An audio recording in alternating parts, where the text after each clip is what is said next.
আসসালামু আলাইকুম এভরিওয়ান।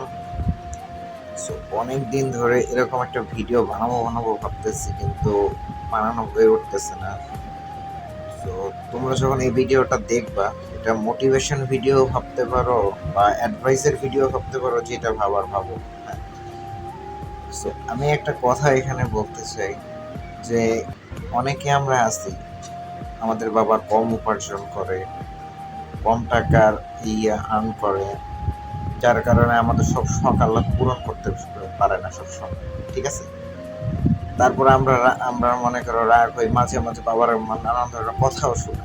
কি পারলা, আমার ফ্রেন্ডের বাবা আমার ফ্রেন্ডের বাইক কিনে দিছে, আমার ফ্রেন্ডের বাবা আমার ফ্রেন্ডকে আইফোন কিনে দিছে, তুমি কি পারলা, তুমি কিছুই করতে পারলা না, আমার একটা আইফোন কিনে দিতে পারলা না, তুমি একজন ব্যর্থ বাবা, তুমি আসলে ভালো বাবা।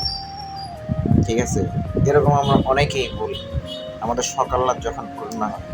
কিন্তু এটা কি কোনো সময় ভাইবা দেখছেন যে আপনার ফ্রেন্ডের বাবার টাকা আসলে কোন সোর্স থেকে আসতেছে? আদৌ টাকাটা হালাল নাকি হারাম?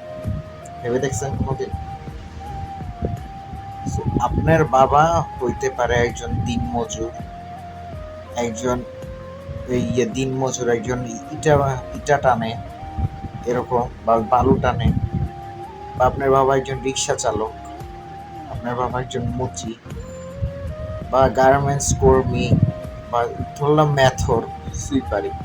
ঠিক আছে, আপনার বাবা যে টাকাটা ইনকাম করে আনতেছে সেই টাকাটা একটা হালাল টাকা।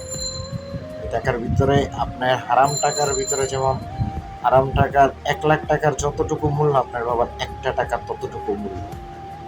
সো কোনো সময় বাবাকে এইসব ক্ষেত্রে কোনো সময় ছোট করবেন না, বাবাকে অ্যাপ্রিসিয়েট করবেন, বাবাকে বলবেন যে বাবা তুমি আমাদের জন্য যা করতেছো অনেক।